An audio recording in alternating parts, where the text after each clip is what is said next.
Penser à écouter du Coran plutôt que de la musique, hésiter à poster une photo de soi sur les réseaux sociaux ou encore être tenté de raconter les derniers potins à sa meilleure pote. Peut-être que tu te reconnais dans ces exemples et si c'est le cas, laisse-moi te dire que tu es sur la bonne voie. Être attiré par une chose mais vouloir l'éviter quand on en craint ses conséquences, c'est clairement ce qu'on appelle jihad an-nafs, le combat de l'âme. Avant d'en parler un peu plus en détail et de vous expliquer comment faire face à ce combat, on va faire un petit peu de traduction et ensuite je vais vous expliquer comment fonctionne notre nafs. On va commencer avec le mot djihad. Alors djihad qui veut dire lutte, effort ou combat. Ce terme dans un premier temps il était fréquemment utilisé, il l'est encore un petit peu, utilisé au sein des médias, les chaînes d'information pour désigner les actions des terroristes, islamistes et tout ce qui se termine en ist. Voilà, ceux qui quittaient leur pays pour pouvoir rejoindre des groupes et défendre une terre ou une communauté musulmane. Donc on dit qu'ils partaient pour combattre, eux affirmaient vraiment le faire pour Allah et considéraient ça comme un devoir. Bien évidemment je mets le devoir entre guillemets. Ça, c'est la première idée qu'on se fait du djihad. Mais il faut savoir qu'il y a deux types de djihad. Il y a le combat extérieur, donc c'est ceux dont on vient parler, un combat militaire qui est vraiment physique. Et ensuite, on a le djihad intérieur, qui est la lutte spirituelle. Et d'ailleurs, il n'y a pas de religion sans spiritualité, il n'y a pas de djinn sans cette lutte spirituelle, parce que c'est le premier combat qu'on mène contre soi. C'est le combat qu'on mène contre ses tentations, contre ses faiblesses, ses péchés, contre Shaitan. Et forcément, ça nous concerne tous, nous musulmans, hommes comme femmes. Surtout dans l'époque dans laquelle on vit, dans la société dans laquelle on est, une société qui est assez complexe, où on nous pousse constamment à consommer au maximum, où justement ce truc-là de maîtrise de soi, ça n'existe pas vraiment, au contraire, on nous pousse à faire ce que l'on souhaite. Il y a vraiment cette mentalité-là de après tout, pourquoi pas, on n'a rien à perdre, on vit qu'une seule fois. Sauf que ça, c'est pas totalement en accord avec l'islam. Dans cette appellation de Jihad an-Nafs, on mentionne l'âme. Al-Nafs. Alors j'en ai déjà parlé je crois sur le podcast, mais je vais réexpliquer un petit peu ce que c'est. En islam on dit qu'il y a plusieurs types d'âmes. Mais ce qu'on doit retenir déjà la première chose c'est Ruh. Ruh c'est l'âme qui fait qu'on est vivant, qu'on est ici-bas. Ça vient d'Allah tout simplement, ça a été insufflé chez Adam alayhi salam, on l'a tous en nous et puis à partir du moment où Allah récupère ton âme, ton Ruh, tu sais que tu n'es plus vivant et que tu reviens à lui. Et ensuite on a le nafs. Le nafs, lui, c'est très facile en vérité à comprendre. Il est tantôt attiré par le bien, tantôt attiré par le mal. Quand il est attiré par le bien, il t'aspire à faire du bien autour de toi. Donc vraiment tout ce qui va être bonnes actions, les actes d'adoration, se rapprocher d'Allah, de la religion. Et des fois il va être attiré par le mal.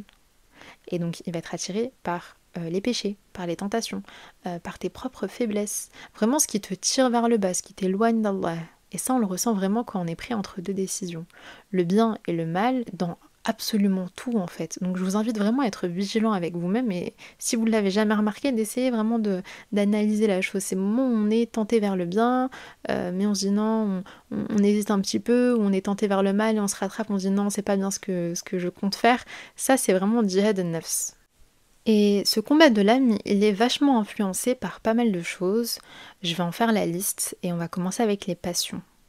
Alors, il faut savoir que dans les passions, il n'y a pas que du mauvais. Il y a du bien aussi. Dans ce bien-là, en fait, c'est tout ce qui va permettre à l'homme de survivre ici-bas. Donc tout ce qui est argent, nourriture, reproduction, etc. Sauf que ça a des limites forcément.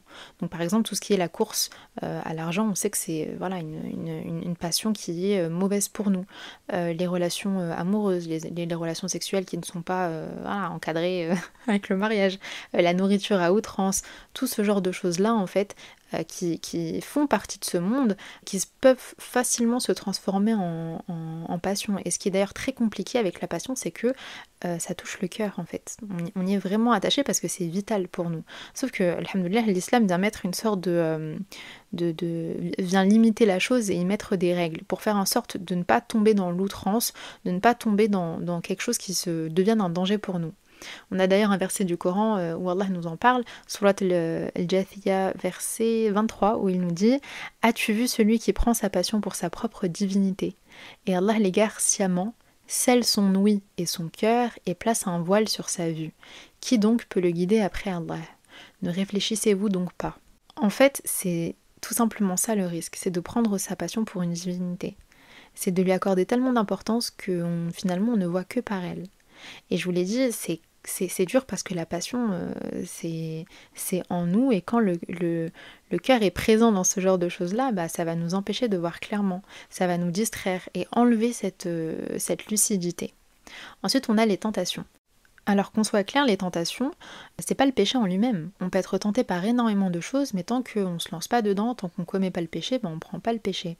C'est totalement humain d'ailleurs. Voilà, ça arrive à tout le monde d'être tenté de faire ceci, de faire cela. Vu que c'est propre à nous et que ça dépend de chaque personne, c'est important vraiment d'apprendre à se connaître. Qu'est-ce qu'on aime et qui n'est pas vraiment une bonne chose pour nous? Par quoi est-ce qu'on est tenté? Est-ce que c'est la musique, les relations en mariage, tout ce qui touche à l'apparence, le visage, le corps, l'extension de cils, etc. Il y a tout un tas de choses sur lesquelles on peut être tenté, mais c'est à nous de faire ce petit travail-là pour apprendre à se connaître, mais on y viendra plus tard. Pour résumer les passions et les tentations, dans Surat Imran, Allah dit, verset 14, « On a enjolivé aux gens l'amour des choses qu'ils désirent, femmes, enfants, monceaux d'or et d'argent, chevaux marqués, bétail et champs, voilà les jouissances de la vie présente, alors que c'est auprès d'Allah qu'il y a le meilleur refuge. » C'est-à-dire qu'on se laisse facilement en fait emporter par ce genre de choses-là, et tellement on est dedans, on en oublie Allah. Donc c'est pour ça qu'il faut vraiment faire attention à ça, même si c'est humain, même si c'est normal, essayer de se reprendre et comme je l'ai dit, d'apprendre à se connaître, savoir ce qui peut nous causer du tort et qui sera une source de malheur pour nous dans l'au-delà. Je termine avec Shaitan. Lui, je l'oublie tellement. Mais je l'oublie tellement, c'est un truc de fou. Shaitan, c'est juste fou parce que c'est le premier en fait qui fait tout pour nous mener à notre perte. Et j'aimerais me partager un petit passage de Surat Al-A'raf, versets 11 à 17. On va remonter dans le temps et on va essayer de se rappeler de ce que Shaitan compte faire de nous. Ce qu'il fait déjà de nous d'ailleurs. Nous vous avons créé, puis nous vous avons donné une forme. Ensuite nous avons dit aux anges, prosternez-vous devant Adam. Ils se prosternèrent, à l'exception d'Iblis, qui ne fut point de ceux qui se prosternèrent. Allah dit, qu'est-ce qui t'empêche de te prosterner quand je te l'ai commandé? Il répondit, je suis meilleur que lui. Tu m'as créé de feu alors que tu l'as créé d'argile. Allah dit, descends d'ici. Tu n'as pas à t'enfler d'orgueil. Sors, te voilà parmi les méprisés.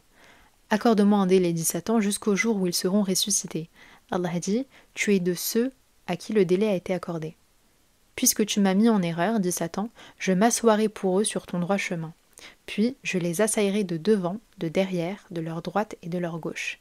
Et pour la plupart, tu ne les trouveras pas reconnaissants. Comment vous dire que Shaitan, c'est sa fonction première?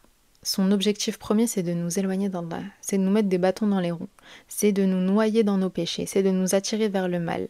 Et il l'a dit clairement à Allah. C'est-à-dire que de devant, de derrière, de leur droite et de leur gauche, il nous colle à la peau. Il va pas nous laisser tranquille, Shaitan. Mais t'inquiète pas, et après je vais partager des petits trucs pour pouvoir s'en protéger. Donc voilà, Shaitan et ses insufflations d'ailleurs, les tentations et les passions, c'est vraiment ce qui va jouer en fait sur notre nefs et c'est ce qui va nous tirer vers le mal. Bien évidemment, vu que tout ça, ça a une influence sur nous, qu'est-ce qu'on doit faire? Eh bien, la première étape, la plus importante, je t'invite à prendre des notes d'ailleurs, c'est d'apprendre à se connaître ses passions, ses tentations. Qu'est-ce que tu aimes et qui est propre à ce bas monde? Vraiment méditer sur ça en fait, prendre son temps pour s'analyser, voire même écrire dessus. Vraiment écrire sur papier. Le fait d'écrire, je le recommande vachement parce que ça va permettre à ton cerveau de vraiment réaliser la chose, de prendre conscience en fait de toutes ces tentations, de toutes ces passions qui sont mauvaises pour toi. C'est un peu comme ce lien avec le péché qu'on a, c'est-à-dire que on sait que c'est là, on sait que voilà, on a l'habitude de le faire, mais bon, on ferme les yeux, on se dit bon bah ça ira, c'est pas grave, un jour je vais arrêter, mais en fait on s'en rend pas compte. Quand tu finis par l'écrire, ça devient réel. Donc tu te rends compte en fait de la chose. Donc première étape, apprendre à se connaître. La deuxième étape, c'est de comprendre pourquoi ces tentations sont un mal pour toi. Et pour ça, on va venir se poser la question à travers ce que Allah nous a ordonné. Par exemple, je vais prendre un péché banal, banal. Le truc le plus connu, boire de l'alcool. Pourquoi est-ce que c'est haram? Nous, souvent, on a nos propres idées. Oui, bah c'est haram parce que c'est pas bien d'être en état d'ivresse, on sait plus qui on est. Ok, d'accord. Mais il y a d'autres conséquences derrière, il y a d'autres choses. Donc vraiment faire ces petites recherches, parce que souvent aussi, c'est un peu le cas pour tout le monde, cette éducation-là vis-à-vis des péchés, pour ceux qui ont grandi et qui sont nés dans une famille musulmane, on nous apprend ça dès notre plus jeune âge. Non, Allah il a dit c'est interdit. Souvent on ne nous explique pas vraiment le pourquoi du comment. En grandissant, on apprend ça vite fait, mais on se pose jamais avec le le détail en fait, enfin, toutes les conséquences, le pourquoi du comment. Donc chercher par soi-même pourquoi est-ce que ces tentations, pourquoi est-ce que ces péchés sont mauvais pour nous, pourquoi ils sont interdits. Je vous invite vraiment à creuser sur ça, en apprendre davantage. Souvent on pense savoir, mais finalement c'est pas le cas. Moi tous les jours j'en apprends et je suis en mode, je crois que je suis choquée, je suis en mode mais waouh, Allah il est incroyable, il est là, il veut nous protéger de plein de choses et nous on court comme ça vers les tentations. Mais bon, khair, Inch'Allah, qu'Allah nous facilite. En 3, ce que je vous conseille de faire, c'est de mettre en place un plan d'action. Essayez de se restreindre petit à petit, de dire non à ce péché ou à cette tentation. Et bien comment on fait déjà? On va commencer avec le dua. Vraiment demander à Allah de vous faciliter, de vous éloigner de ce péché, de vous éloigner de cette tentation. Puis une fois qu'on a compris pourquoi est-ce que c'était mal, on se met à faire des doigts, c'est d'abord Allah qui nous facilite. Donc voilà, les invocations, c'est tellement pas à négliger. Allah, il peut nous faciliter, donc c'est à nous de faire un petit effort et un premier pas pour le lui demander. Et d'ailleurs, je tiens à dire que c'est pas du jour au lendemain qu'on va totalement voilà, ne plus avoir certaines tentations, parce que ça c'est humain, c'est normal de toute façon, ou d'arrêter de commettre certains péchés, etc. Vraiment, c'est avec le temps. C'est-à-dire que c'est très dur de se restreindre comme ça du jour au lendemain. Peut-être diminuer déjà au fur et à mesure, ça peut être une bonne chose. La 4e étape, ça va être de se protéger contre Shaitan.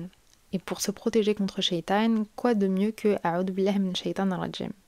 Vraiment, l'isti'ada, c'est tous les jours, à n'importe quel moment, quand on rentre chez soi, avant de sortir de chez soi, avant de manger, avant de se changer, de prendre une douche, avant d'aller dormir.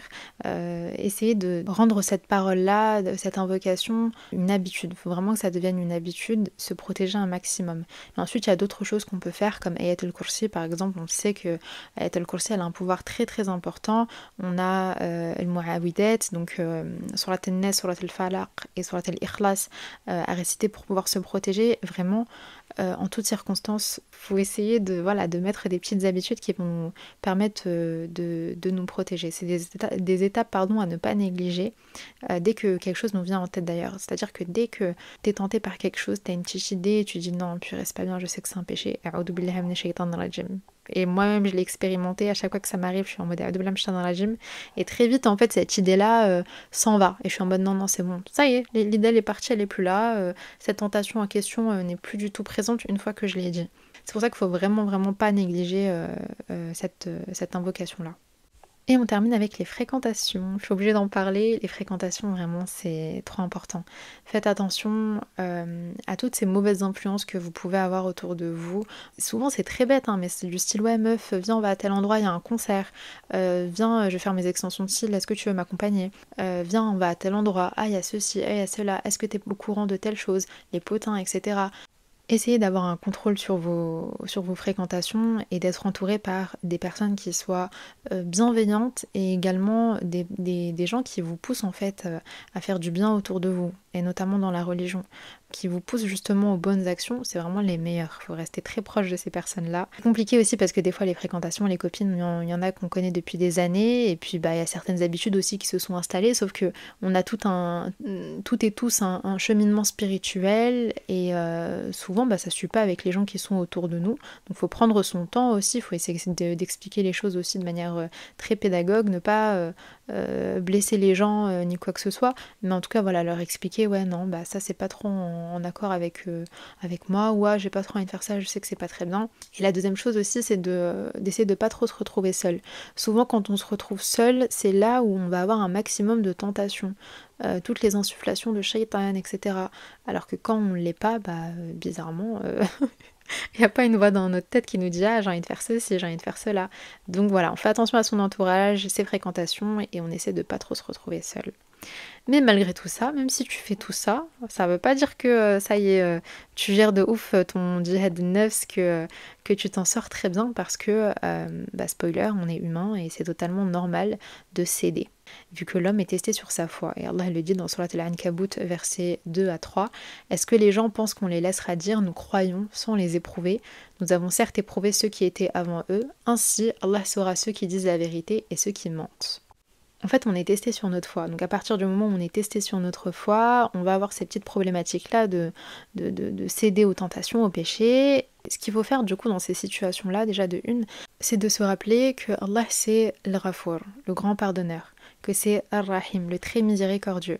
Il pardonne tous les péchés. Et donc La première chose, c'est de se pardonner à soi, d'être ok avec soi-même, admettre son erreur et demander pardon à Allah. Se rappeler qu'il pardonne, lui demander pardon tout simplement. Astaghfirullah plusieurs fois dans la journée. Ça passe également par le repentir, faire 2 rak'at pour demander pardon à Allah. Vraiment, essayez d'avoir cette habitude-là où vous admettez vos péchés, vous dites bon ok, bon bah j'ai merdé, c'est pas grave, je demande pardon à Allah et je sais qu'il va me pardonner. Franchement, vous allez voir, plus vous vous repentez, plus vous faites l'estirfar, plus ça va aller en fait au niveau de vos tentations et de vos péchés. Vous allez sentir en fait que Allah vous aide vraiment à faire face à tout ça. Donc voilà, essayez de pas trop culpabiliser non plus. Je sais qu'on peut être très très dur avec soi. Se rappeler en fait sans cesse que Allah il pardonne en fait. Et il sait que on fait des efforts, il sait que c'est dur pour nous, il sait que des fois on peut faire 1 pas en avant, 2 pas en arrière. Il en est totalement conscient et il note nos efforts et il nous récompense pour. Donc ayez une bonne estime d'Allah et surtout, allez-y doucement. C'est très dur de combattre son âme, de se combattre soi-même finalement. Mais moi je suis persuadée qu'on y arrive petit à petit et tant que Allah voit nos efforts, c'est le principal. Donc bon, j'espère que cet épisode t'aura plu. Si c'est le cas, n'hésite pas à le partager, tu peux en parler autour de toi. Puis tu peux me rejoindre sur les réseaux, c'est safia.podcast sur Instagram et TikTok. À très vite, Inch'Allah.